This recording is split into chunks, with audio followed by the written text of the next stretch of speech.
Қайырлы күн достар, бүгін сіздерге дәмді холодецті жасаудың барлық құпияларын айтатын боламын. Әрбір жанұя өзіне ерекше холодец жасайды.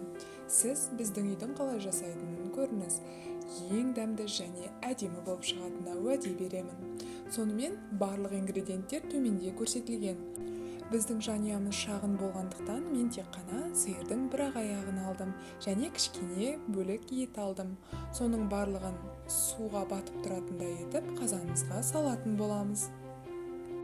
Осы кішкене бөлек аяққа маған 6 литрді су қажет болды.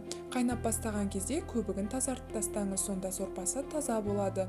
Осылайша қайнағаннан кейін бір пияз, бір сәбіз және қара бұрыш қостым.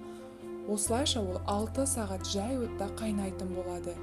Еті былбырап жұмсақ болып піскеннен соң осылайша сүзіп алатын боламыз.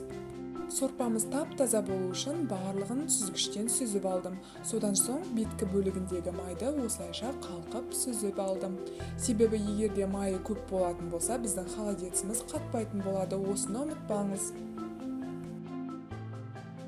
Достар, осылайша майы азайтылған тап-таза сорпамызға лавр жапырағын, сарымсағымызды және қызыл бұрышымызды салып, жақсылап араластыратын боламыз. Осылайша сорпамызды жай отқа қойып қоя тұрамыз. Ендігі кезекте етімізді майдалап турап алатын боламыз.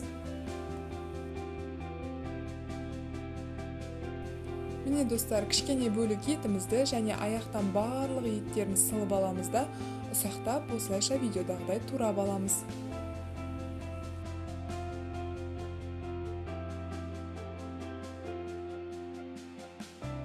Ең басында салынған сәбізімізді лақтырмаңыз, себебі ол әсемдеуге қажет болады. Осылайша барлық туралған етімізді сорпамызға саламыз да 5 минуттай жай отта қайнатып аламыз. Мінекей тарелкамыздың түбіне осылайша гүлдендіріп сәбізімізді және бір штук кішкене ғана бөлік аскөгімізді саламыз. Содан соң осылайша дайын қоспамызды құятын боламыз. Барлық тарелкаларға осылайша құйып алған соң сәл суытып тоңазытқышқа салып аламыз. Мінекей достар, холодеціміз дайын болды. Өте дәмді болып шықты. Қазір осылайша тарелкаға аударатын боламыз.